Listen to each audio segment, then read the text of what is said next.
দেখো আগের দিন তোমাদেরকে স্ট্রং রুটসের মোটামুটি অনেকটাই পড়ানো হয়ে গেছে, সেটা হচ্ছে কাস্ট অর ক্রিট পর্যন্ত পড়ানো হয়েছে। আজকে আমরা বাকিটা কমপ্লিট করব, বাকিটা পড়ব। দেখো, my father could convey complex spiritual concepts in very simple down to earth Tamil.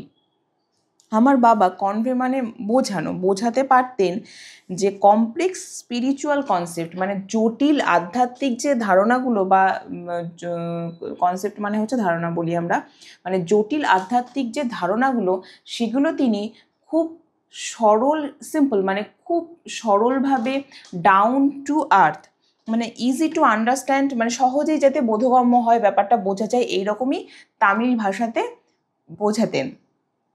He once told me in his own time, in his own place, in what he really is, and in the stage he has reached. Good or bad, every human being is a specific element within the whole of the manifest divine being.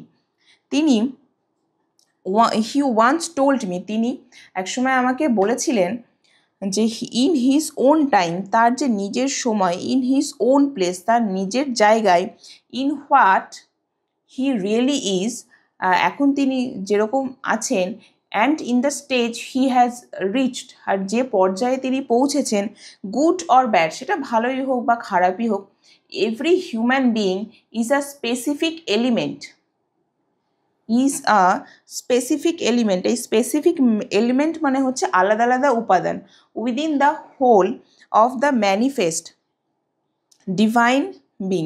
Manifest মানে হচ্ছে স্পষ্টভাবে পরিদর্শিত বা স্পষ্টভাবে বোঝা যায় এরকম ধরনের জিনিস। ডিভাইন বিং, ডিভাইন মানে হচ্ছে ঐশ্বরিক, ঐশ্বরিক। ওকে, এভরি, তাহলে কি বলেছেন উনি আমাকে, ইন হিজ ওন টাইম, তার সময়ে, তার জায়গায়, in what he really is, সে এখন যেরকম আছে, and in the stage he has reached, তিনি যে পর্যায়ে পৌঁছেছেন, সেটা গুড অর ব্যাড, ভালো বা খারাপ। Every human being is a specific element, প্রত্যেকটা মানুষ আলাদা আলাদাভাবে যেন এক একটা উপাদান, within the whole of the manifest divine being, এই ঐশ্বরিক যে পরিস্থিতি, সেইখানে প্রত্যেকটা মানুষ যেন মনে হচ্ছে যেন আলাদা আলাদা উপাদান। So why be afraid of difficulties, sufferings and problem. সুতরাং অ্যাফ্রেড অফ, আচ্ছা এটা বলে রাখি একটা কথা, অ্যাফ্রেডের পরে অলওয়েজ কিন্তু প্রিপোজিশন অফ বসে। Afraid of difficulties, afraid of মানে ভয় পাওয়া, তাহলে কেন? ডিফিকাল্টিস মানে হচ্ছে হার্ডশিপ, মানে কঠিন পরিস্থিতি বলো, কঠিন পরিস্থিতি, বা সাফারিংস কষ্ট, বা এবং প্রবলেমস সমস্যা, এই সমস্ত কিছুতে তাহলে কেন এত ভয়? When troubles come try to understand the relevance, relevance মানে হচ্ছে প্রাসঙ্গিকতা, অফ ইয়োর সাফারিংস, যখন কোনো সমস্যা আসছে বা যখন কোনো কিছু তুমি প্রবলেম ফেস করছো, তখন সেই সমস্যাটার যে প্রাসঙ্গিকতা সেটা সম্পর্কে বোঝার চেষ্টা করো, মানে সমস্যাটা কোথা থেকে তৈরি হচ্ছে। যেমন ধরো কারোর জ্বর হয়েছে, বা কারো ধরো শরীর খারাপ, বা এবার কারোর যখন শরীর খারাপ হচ্ছে, তাহলে সেই শরীর খারাপের জন্য মানে স্পেসিফিক কী প্রবলেমটা হচ্ছে বা কোথা থেকে সেই প্রবলেমটা হচ্ছে সেটা তো জানাটা দরকার। সেটা যদি না জানা যায় তাহলে তাকে সেই মতো মেডিসিন দেওয়া যাবে না, আর তার মেডিসিন দেওয়া যাবে না বলেই সে ব্যাপারটা থেকে কিওর হতে পারবে না, তার অসুস্থতার থেকে সে কিওর হতে পারবে না। ঠিক সেই রকমই যখনই তোমার যে কোনো ধরনের সমস্যা বা ট্রাবলস আসছে, তখনই চেষ্টা করো যে তার যে রেলিভেন্স বা প্রাসঙ্গিকতা, কেন আসছে, কোথা থেকে আসছে তোমার এই কষ্টটা, সেটা বোঝার চেষ্টা করো। Adversity always presents opportunities for introspection, very very important line. বলছে অ্যাডভার্সিটি মানে প্রতিকূলতাই সবসময় প্রেজেন্ট করে কি, মানে আত্মদর্শনের যে সুযোগটা, সেটা কিন্তু প্রতিকূলতাই সবসময় তোমাকে মানে প্রেজেন্ট করে, সুযোগটা করে দেয়।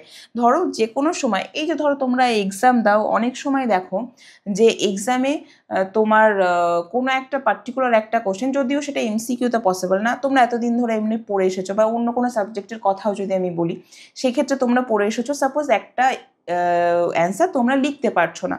সেই ক্ষেত্রে কি হবে, সেই এক্সাম সেন্টারটা অবভিয়াসলি তোমার এমন একটা জায়গা যেখানে তোমাকে কোনো না কোনোভাবে সেই অ্যান্সারটা রেডি করে বা কিছু একটা লিখে আসতে হবে, otherwise you will not get the marks in your exam.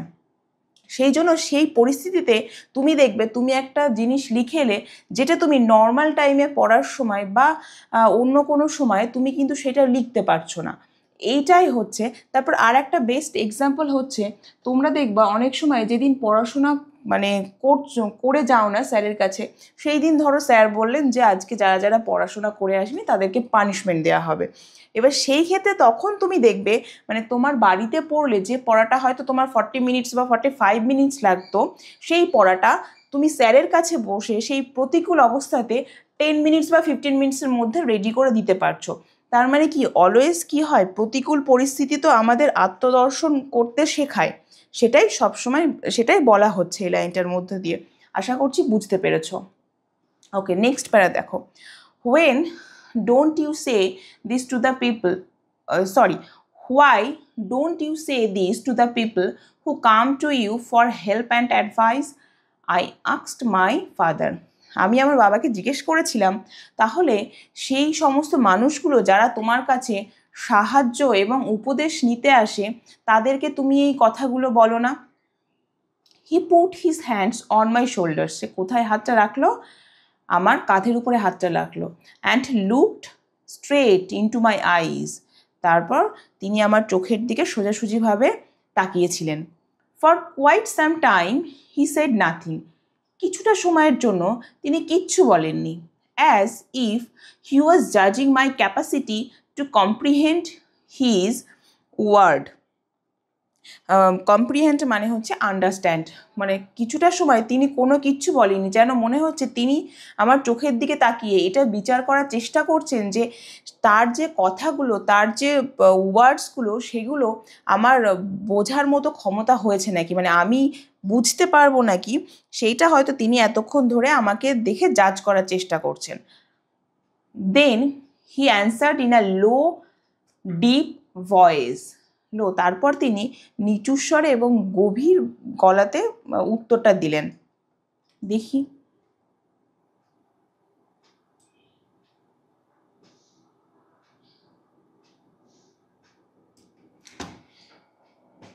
his answer filled me with a strange energy and enthusiasm. enthusiasm মানে হচ্ছে এক্সাইটমেন্ট বা আগ্রহ বলি আমরা। তার যে উত্তরটা, সেই উত্তরটা পাওয়ার পরে মানে উত্তরটাতে আমার এক অদ্ভুত রকমের শক্তি এবং আগ্রহ জেগে উঠল। whenever human beings find themselves alone, যখনই কোনো মানুষ নিজেকে মানে নিজে একা অনুভব করে, যখন সে একা হয়ে যায়, অ্যাজ আ ন্যাচারাল রিয়াকশন, প্রাকৃতিক প্রতিক্রিয়া হিসেবেই they start looking for company, তারা কোম্পানি মানে হচ্ছে সঙ্গী, তারা একটা সঙ্গী খোঁজার চেষ্টা করে, মানে দে স্টার্ট লুকিং ফর মানে হচ্ছে সার্চ বা সার্চিং, তারা একটা সঙ্গী খোঁজার চেষ্টা করে। Whenever they are in trouble, যখন তারা সমস্যায় পড়ে। They look for someone to help, যখন তারা সমস্যায় পড়ে তখন তারা এমন কাউকে খোঁজে যে কিনা তাদেরকে সাহায্য করবে। এটা তো খুব সত্যি কথা না? যখন ধরো তুমি কোথাও কোনো রকম কোনো প্রবলেমে পড়বে বা কিছু করবে, তখন তুমি কি করবে? তুমি অবশ্যই তোমার বাবা মাকে ফোন করবে, ফ্যামিলিকে জানাবে বা তোমার ফ্রেন্ডসদেরকে জানাবে, তাহলে কাউকে না কারোর কাছে তো তুমি হেল্প চাইবে না? সেইটার কথাই বলছে যে মানুষ যখন একা অনুভব করে তখন তার সঙ্গী হিসেবে কাউকে খোঁজার দরকার পড়ে, মানে প্রয়োজন পড়ে। যখন কোনো মানুষ সমস্যায় থাকে তখন তারা কাউকে চায় যে যারা তাকে সাহায্য করতে পারবে। whenever they reach an impasse, they look to someone to show them the way out.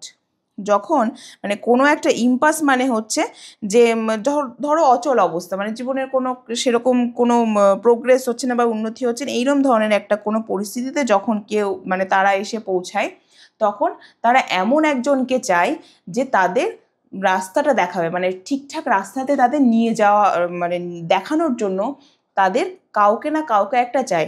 এটা তো সত্যি কথা যে আমরা ছোটবেলা থেকে ধরো আমাদের বাবা মায়েরা যদি আমাদেরকে যে এটা ঠিক, এটা করা যেতে পারে, বা এই জিনিসটা বাজে, এটা করো না, বা এটা করলে খারাপ হয়, এই যে ঠিক আর ভুলের যে কনসেপ্টটা, ঠিক আর ভুল যেটা ঠিকটা করতে পারি আমরা, ভুলটা আমাদের করা উচিত না, সেটা অন্য কারোর ক্ষতি হতে পারে বা সমাজের ক্ষতি হতে পারে, এই কনসেপ্টটা যদি ছোটবেলা থেকে আমরা আমাদের বাড়িতে না শিখি, তাহলে তো একটা বাচ্চা যখন বড় হবে তখন তো সে ঠিক ভুলের যে ডিফারেন্সটা সেটা করতে পারবে না।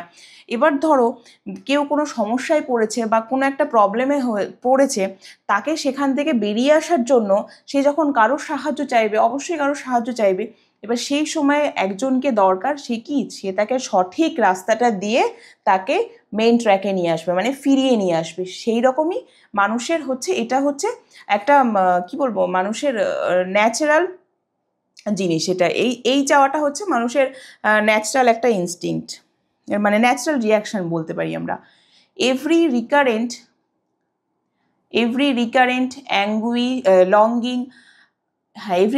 anguish, longing and desire finds its own special helper। মানে প্রত্যেকটা রিকারেন্ট মানে হচ্ছে পুনরাবৃত্তি, অ্যাঙ্গুইশ হচ্ছে সাফারিংস, লঙ্গিং মানে হচ্ছে ধরো কোনো কিছু চাওয়া, অ্যান্ড ডিজায়ার কোনো কিছু চাওয়া পাওয়া বা কামনা, এই ধরনের জিনিসগুলো তার আদর্শ যে সঙ্গী ঠিক তাদেরকেই খুঁজে নেয়। For the people who come to me in distress মানে হচ্ছে দুর্দশা বা সমস্যায়, সেই সমস্ত মানুষেরা যারা আমার কাছে সমস্যায় পড়ে আসে, I am but a go between in their efforts to propitiate demonic forces with prayers and offerings. Propitiate মানে হচ্ছে কাম বা শান্ত করা। আমি কি করি? I am a go between in their efforts, মানে তাদের যে প্রচেষ্টাটা, ডেমনিক হচ্ছে ডেমনিক ফোর্সেস হচ্ছে অশুভ শক্তি, সেই অশুভ শক্তি যেটা রয়েছে সেটাকে শান্ত করা, মানে প্রেয়ার্স অ্যান্ড অফারিংস মানে হচ্ছে উৎসর্গ। সে প্রার্থনা এবং উৎসর্গের মাধ্যমে তাদের যে ভিতরের যে ডেমনিক অশুভ শক্তিটাকে শান্ত করা, সেটাই আমার কাজ, মানে সেটাই আমি করে থাকি মানে তাদের কাছে। This is not a correct approach at all. এটা যদিও ঠিকঠাক পথ নয়, মানে কারেক্ট অ্যাপ্রোচ, এটা যদিও ঠিকঠাক পথ নয়, and should never be followed, আর অবশ্যই সেটা কখনোই অনুসরণ করা উচিত নয়। One should understand the difference between a fair written vision of destiny, মানে একজনকে অবশ্যই সেই পার্থক্যটা বুঝতে হবে। কিসের পার্থক্য? A fair written vision of destiny. Fair written মানে হচ্ছে ভরপুর এরকম একটা ভাগ্য, মানে অনেকের আছে না যে ভাগ্যে যেটা হবে সেটা দেখা যাবে, বা অনেকে আছে যে ভাগ্যের ভরসাতে হয়তো ছেড়ে দিল, কোনো রকম নিজে কোনো চেষ্টা বা প্রচেষ্টা এটা করছে না, এই ধরনের যে জিনিসটা। And the vision that enables us to seek the enemy of fulfilment within our selves, আর যে আমার ভেতরের যে খারাপ দিকটা সেটা নিজেকেই ঠিক করতে হবে, মানে এই দুটো জিনিসের মধ্যে যে ডিফারেন্সটা সেটা কিন্তু একজনকে অবশ্যই বুঝতে হবে। আশা করছি এই লাইনটা বুঝাতে পেরেছি। দেখো, I remember my father starting his day at 4 a.m. by reading, তাহলে কখন? 4 a.m. by reading the namaz before dawn। আমার মনে আছে আমার বাবা ভোর 4টের সময় তার দিন শুরু করতেন কিভাবে? রিডিং দ্য নামাজ বিফোর ডন, মানে সে ভোরের আগে যে নামাজটা সেটা পড়ে তিনি দিন শুরু করতেন। আফটার দ্য নামাজ he used to walk down to a small coconut grove মানে garden we owned about 4 miles from our home। তাহলে কতটা দূরে? 4 miles। আফটার দ্য নামাজ পড়ার পরে তিনি he used to walk down to a small coconut grove, তিনি সাধারণত used to মানে এই অভ্যাস বোঝাচ্ছে, তিনি সেই ছোট্ট নারকেলের যে বাগানটা আছে যেটা কিনা আমরাই মালিক, মানে আমাদেরই যে বাগানটা রয়েছে সেই বাগানে তিনি হেঁটে যেতেন, যেটা আমাদের বাড়ি থেকে 4 মাইল দূরে। He would return with about a dozen coconuts tied together thrown over his shoulder। তিনি যখন ফিরে আসতেন তখন তার কাঁধের উপরে ঠিক ওই এক ডজন মানে ধরো 12টা 1 ডজন নারকেল সেটাকে বাঁধা এবং সেটা তিনি কাঁধের উপরে নিয়ে ফিরতেন। And only then he have his breakfast, এবং তারপরেই কিন্তু তিনি তার ব্রেকফাস্ট করতেন, সকালের খাবার খেতেন। This remained his routine even when he was in his late 60s। এই যে রুটিনটাই চলতো মানে যখন তিনি তার 60-এর মানে দশকের শেষের দিকে, মানে 70 ছোবো এরকম একটা ব্যাপার, মানে 66, 67, 68 বা 69 এইরকম ধরনের লেট 60s-এও তিনি এই রুটিনটাই মেনটেন করতেন। I have throughout my life tried to emulate my father in my own world of science and technology. এই এমুলেট মানে হচ্ছে কপি করা বা ফলো করা। এমুলেট কপি করা বা ফলো করা। আমি আমার সারা জীবন ধরে মানে I have tried to emulate my father, মানে আমার বাবার যে কথাবার্তা বলো, আমার বাবাকে অনুকরণ করেছি, মানে আমার বাবার যে চিন্তাভাবনা, আমার বাবার যে মানসিকতা বা আমার বাবার যে ভালো দিকগুলো সেগুলো সব অনুকরণ করার চেষ্টা করেছি, ইমিটেট করার মানে কপি করার চেষ্টা করেছি। কিসের ক্ষেত্রে? সায়েন্স অ্যান্ড টেকনোলজির ক্ষেত্রে। I have endeavored to understand the fundamental truths revealed to me by my father. মানে আমি এন্ডিওভার্ড মানে হচ্ছে ট্রাইড বা প্রচেষ্টা, আমি চেষ্টা করেছি সেই সমস্ত মৌলিক সত্যগুলো যেগুলো আমার বাবার দ্বারা আমার কাছে প্রকাশিত হয়েছে সেই সমস্ত মৌলিক সত্যগুলো বোঝার চেষ্টা করেছি। অ্যান্ড ফিল কনভিন্সড দ্যাট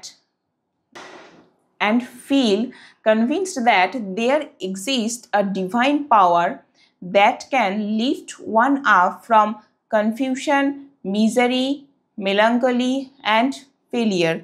আর এটা মানে বুঝতে পেরেছিলাম, কনভিন্সড হয়েছিলাম যে there exists a divine power, একটা মানে দৈব শক্তি বা এরকম একটা কোনো প্রভাব রয়েছে যেটার ফলে that can lift one up, মানে যেটা একজনকে কোনো রকম কোনো কনফিউশন মানে দোটানা, মিজারি মানে হচ্ছে কষ্ট, মেলাঙ্কলি বিষণ্ণতা অ্যান্ড ফেলিয়ার মানে হচ্ছে ব্যর্থতা, এই সমস্ত জিনিস থেকে, এই সমস্ত নেগেটিভ জিনিসগুলো থেকে একজনকে অবশ্যই তুলে আনতে পারবে।